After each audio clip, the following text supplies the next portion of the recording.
What's up, YouTube? This is Too Raw for TV.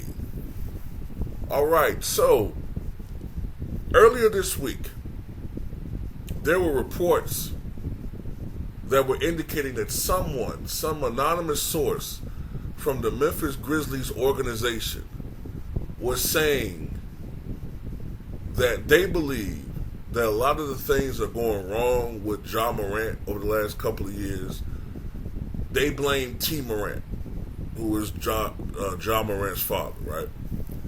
And they referenced the incident that occurred between Shannon Sharpe and the Memphis Grizzlies, some other incidences, and they're saying that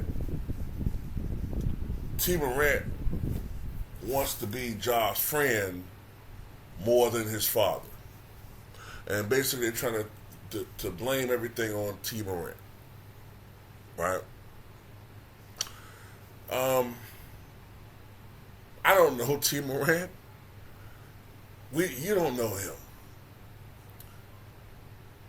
He seems like an okay guy. I don't know the dynamics between father and son.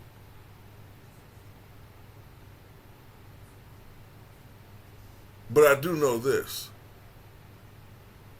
It's interesting that when you say, because I was doing this at first, the first time Ja Morant got into it back in March, with as far as showing, brandishing, what, on Instagram, right? Initially, I was sort of defending Ja Morant because of his age. 22, 23 years old. That's still very young. The vast majority of people were saying, his critics, well, that's not a child. Okay? When I was 22, I was doing such and such.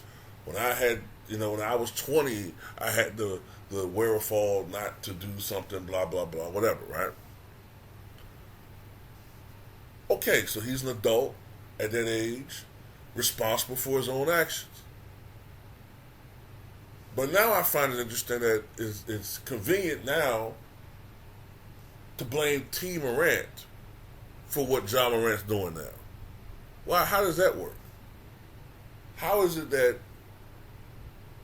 now when you want to blame a parent, you automatically blame the father?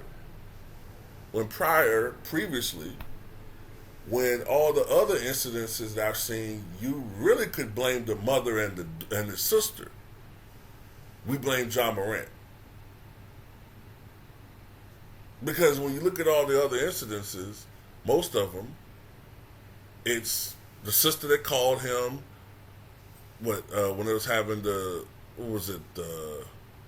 soccer, volleyball tournament, whatever the hell it was at high school. The sister called him. Not T. The sister called him down with that bullshit, which caused that big ruckus in high school. It was the mama that called Ja Morant at the shoe store and had the shoe salesman, the Black Al Bundy, fearing for his life and shit. That wasn't T. Morant. But you didn't hear any of that from the media. And the other incidences, was T even there? Was T. Morant present when Ja Morant and his friends allegedly beat up the teenager? T. Morant wasn't there. When they had the beam, whatever, when they was playing in Indiana, the Pacers entourage, I don't think T. Morant was there. But it's just interesting that, when Ja's sort of in a situation where he can't really speak too much right now because of the trouble he's in. He's trying to keep a low profile. So now all of a sudden you're attacking the black father. Well, there's been an agenda against black fathers for the longest. Even though there was a recent study that showed that when it comes to the major races in this country, shockingly, black fathers, those who are in children's lives, are the most immersed in their children's lives because there's such a stigma on black men not being involved in their kids' lives that to break the stereotype, black fathers feel the need to even go further beyond the call. Whereas, you know, a lot of other people have problems. Their kids have substance abuse issues. There's a substance abuse, epidemic going on right now in other people's communities that's not being widely reported. So these are not facts at all. These are just false liberal media stereotypes. They're supposed to be our allies. Even with that movie Air that came out recently, if you watched that movie, you would have thought that Dolores Jordan was the one most involved in Michael's life. That's bull. If you actually were alive to see Michael Jordan, his first stint with the Chicago Bulls, it was James Jordan that was the most involved in Michael's life. It was James Jordan that was always around Michael. It was James Jordan that was talking to the media. It was James Jordan that went into business. Using Michael's money, but it was James that was more vocal. Dolores was more silent. But if you watched the movie, you got the impression that it was Dolores. Even Chris Tucker said, "Oh, if you want to get in with the son, get in with the son, you got to talk to the mother.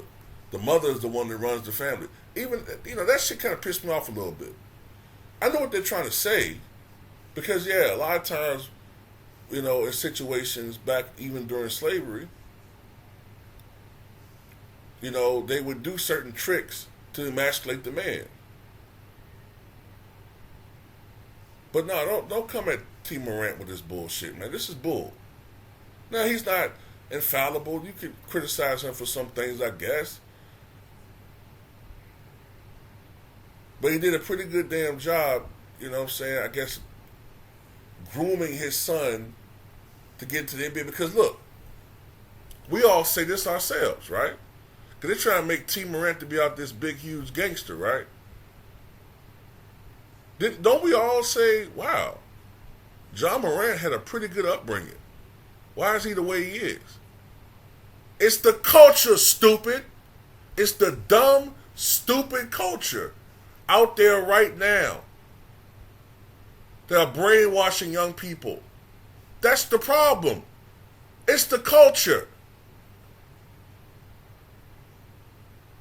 A culture which me and many other people have rejected. Or at least you have the sense enough to know that this isn't real. This culture is intended to damage us as a group. I've talked about the infamous early 90s meeting between